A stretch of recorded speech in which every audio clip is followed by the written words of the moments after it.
Hey, welcome back to the listener's commentary on Paul's letter to the Philippians. We are in Philippians chapter 2. We're going to be looking at in this session Philippians 2, 12 through 30, 12 through the end of the chapter.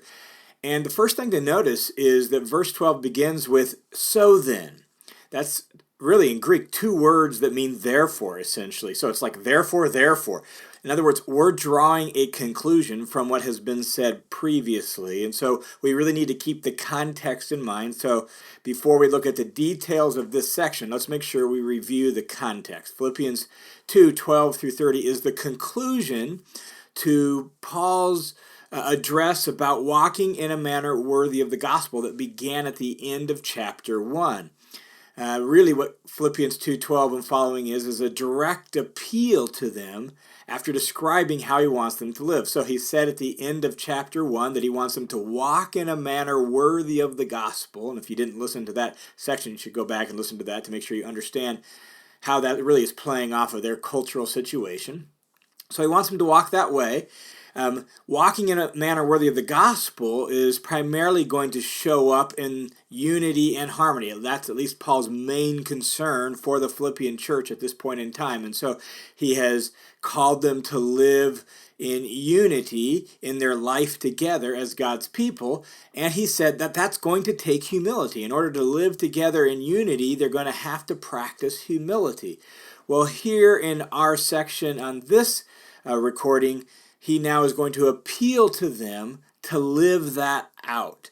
And so Philippians 2, 12 through 30 has three pieces. The first is the direct appeal, the calling them to live out his instructions to walk in a manner worthy of the gospel by demonstrating unity through humility. So that's part one. Part two is the example of Timothy.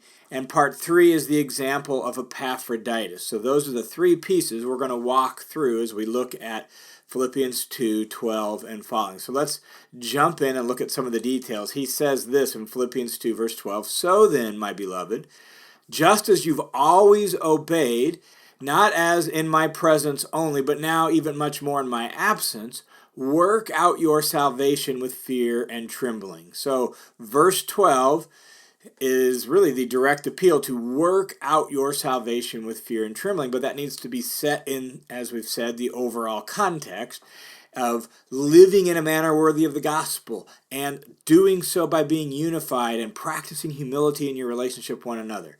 And notice what he says. He says, just as you always have obeyed, and so he's confident. This church has been faithful. They've obeyed the gospel. They've obeyed Paul's teachings about Jesus. So just as you've always obeyed, not only in my presence, but now much more in my absence. I'm not there with you. Paul's, as you recall, is in prison, and so he's not with them. And so they've obeyed when he's there. They've obeyed when he's gone. He's expecting them to do the same thing, and he's calling them to do the same thing. And the way he words that call here in Philippians 2:12 is, work out your salvation. Work out your salvation. The way he words that phrase is really important because we want to make sure we don't misrepresent Paul's thought to mean work for your salvation. Paul doesn't believe that. We are saved by grace, Paul teaches, right? So it's not work for your salvation, it's work out your salvation. The idea of that is to not work to obtain it, but to bring it to fruition, to carry it through to completion is how the Theological Dictionary of the New Testament describes this phrase, to carry it through to completion.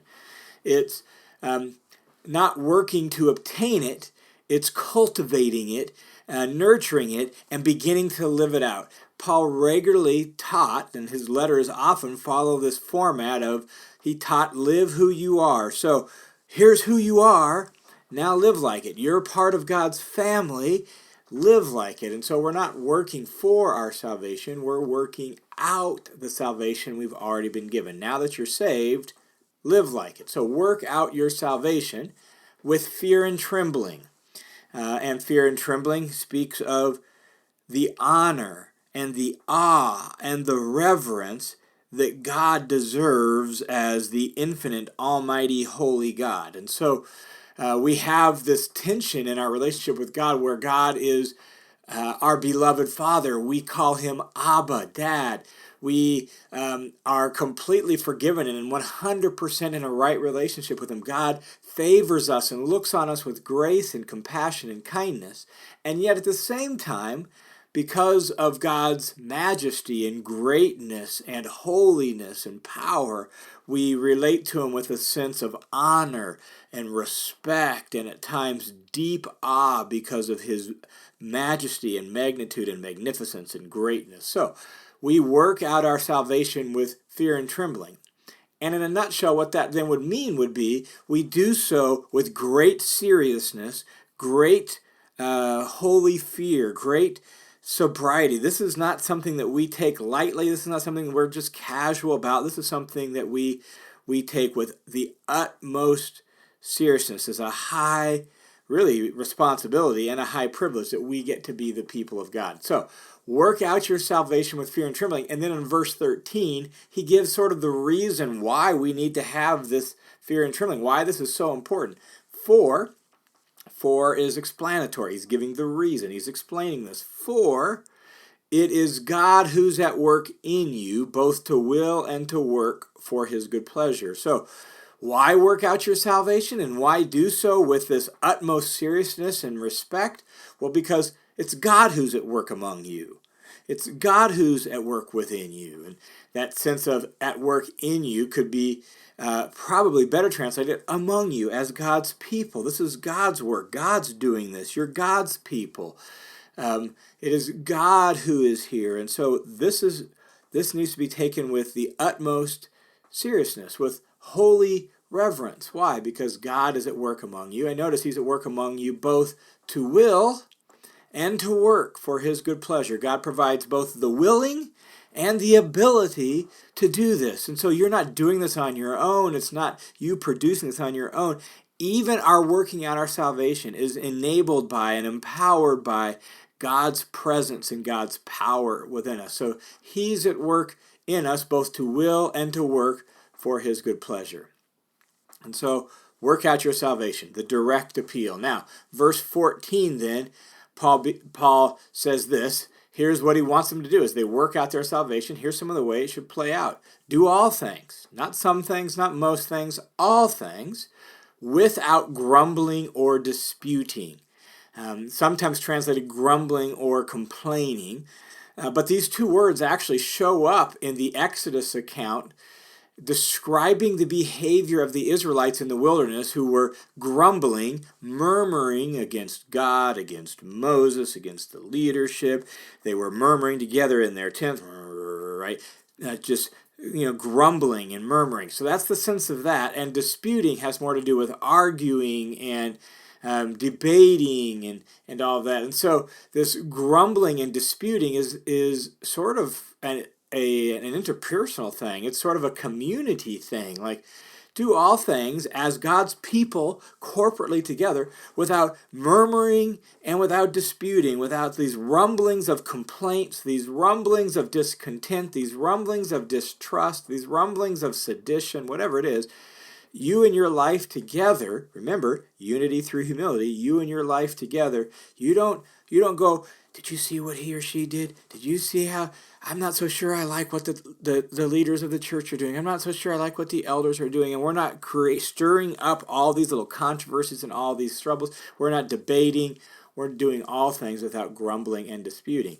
So that, verse 15 says, here's the goal of that, so that you will prove yourself to be blameless and innocent.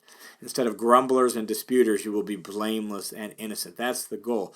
Do you want to be blameless and innocent before God and in this world as God's holy people? Well, then that means you've got to get rid of grumbling and disputing. And so that you will prove yourselves to be blameless and innocent, children of God, above reproach in the midst of a crooked and perverse generation. And so in order to stand out as blameless and innocent, we must live together without grumbling and disputing. We must get rid of that sort of contention.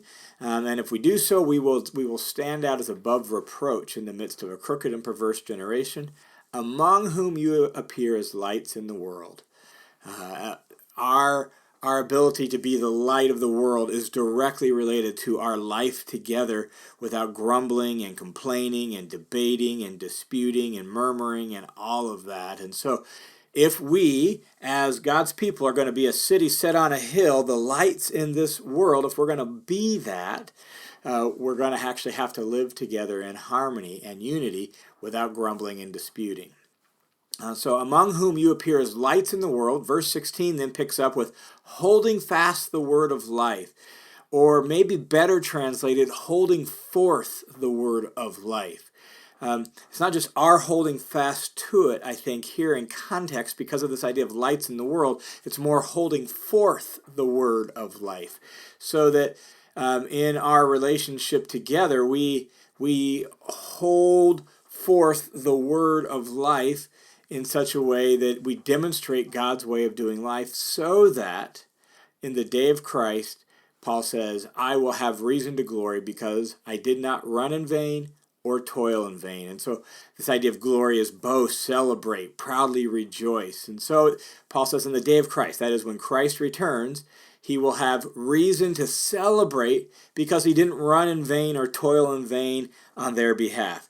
As their church planter, their founder, their pastor, their apostle, he wants their life together to so model the way of Jesus that he can proudly celebrate them when Christ returns. Now, verse 17 then picks up with using kind of sacrificial imagery for Paul about how he views his life, how he wants them to view their life, even in the midst of the sufferings and the difficulty that he's experiencing and that they're experiencing. So verse 17 says, now, even if I am being poured out as a drink offering on the sacrifice and service of your faith. In order to understand that, we need to at least have some understanding of the Old Testament sacrifices, where some of the sacrifices would be offered, and then on top of that sacrifice, they would pour a drink offering of wine or something like that on this sacrifice as an additional offering to that sacrifice. And Paul is picturing now his life probably, even if, he says, probably, even if I don't get out of prison alive, and even if I'm executed for my faith here, I don't see it as, oh, it's such a despondency thing. I see it as like my life is becoming a drink offering poured out on the sacrifice and service of your faith. And so he views his whole life as really an offering to God on their behalf. And he wants them to do the same thing. He wants us to view our life that way. Remember, he's calling us to be gospel-centered. And so live this way. So even if I am being poured out as a drink offering upon the sacrifice and service of your faith, Paul says, I rejoice and I share my joy with you all. So even if that's the case, I rejoice. And I share that joy with you. Verse 18, you too rejoice in the same way and share your joy with me. And if you recall at the very beginning of this chapter, Paul says that make my joy complete by being of one mind.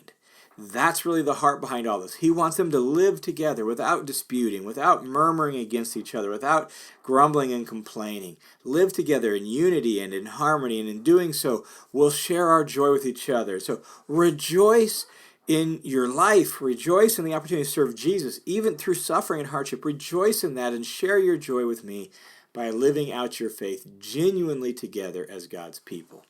Now, that's part one of this section.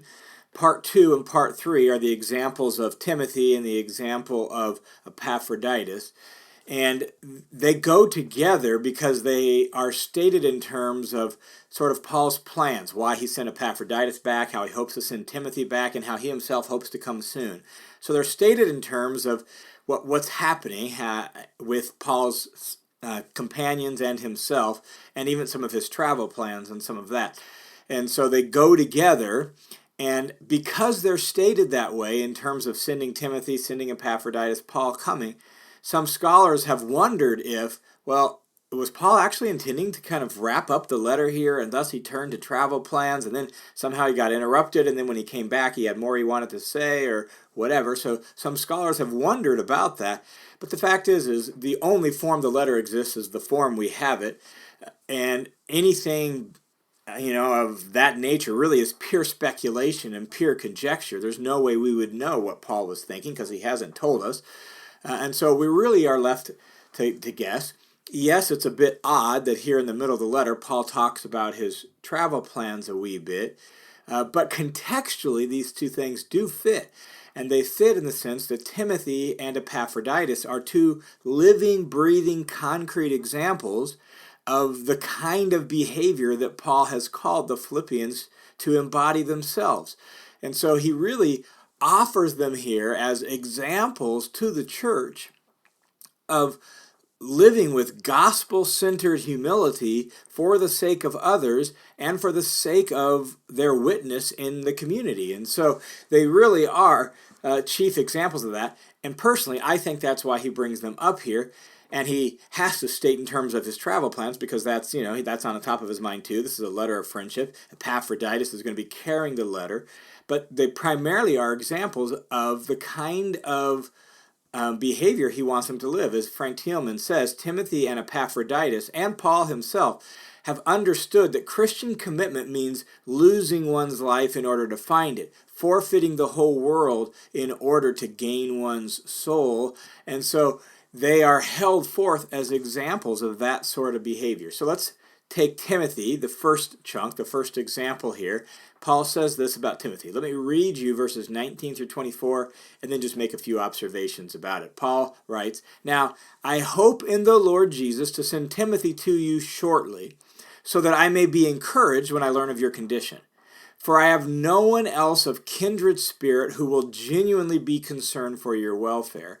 For they all seek after their own interests, not those of Christ. But you know of his proven worth, that he served with me in the furtherance of the gospel like a child serving his father.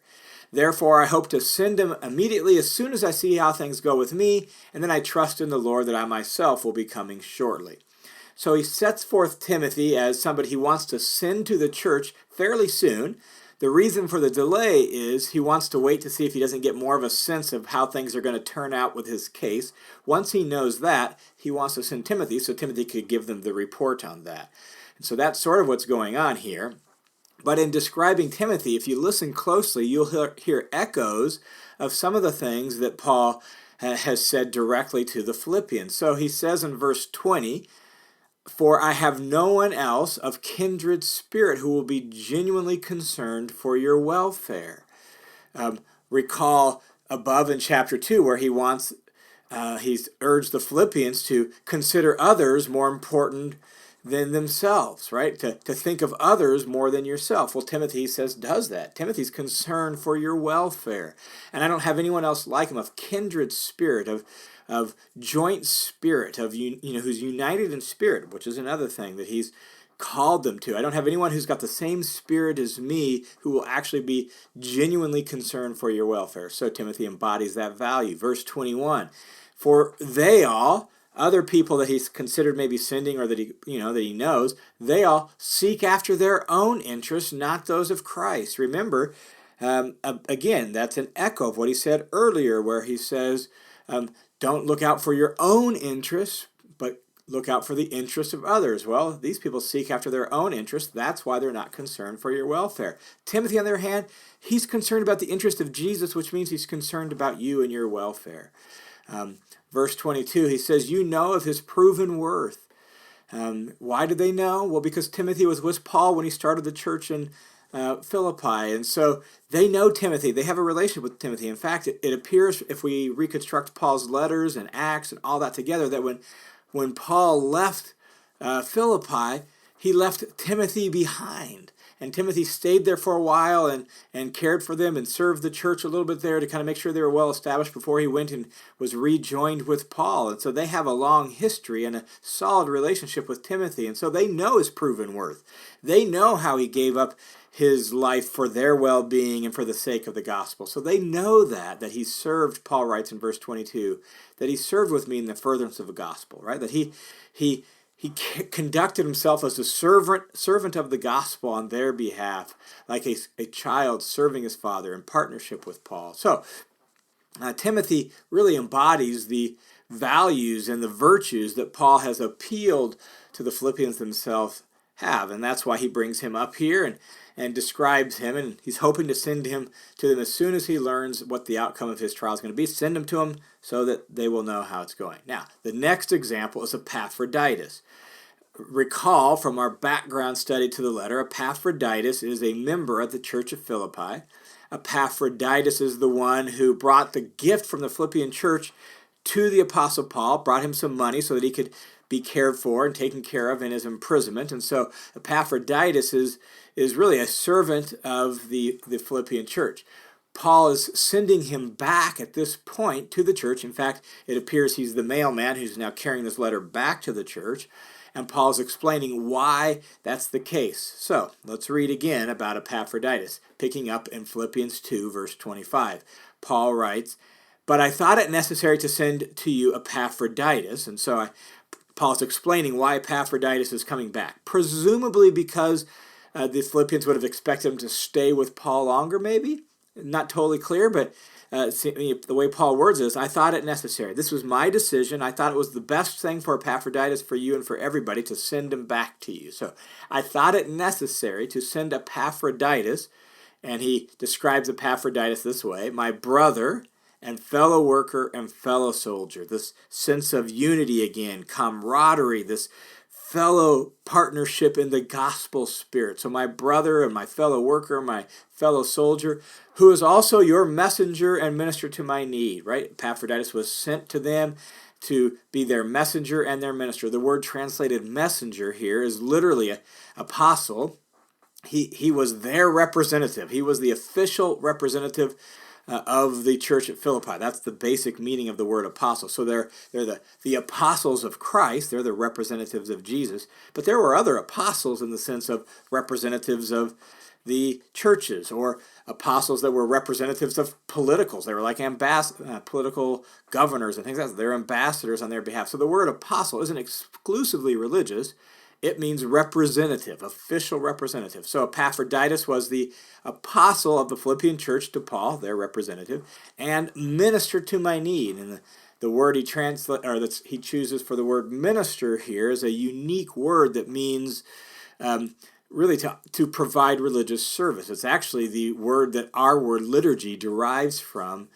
And so it's not the normal word for just assistant, diakonos. It's the word liturgos, which has more the sense of, in historical context and in general usage, to mean to be a minister of offering religious service. So he came and he was almost like your priest on my behalf, who extended your service to God to me, is how Paul is picturing Epaphroditus' work. So he's your messenger and minister to my need.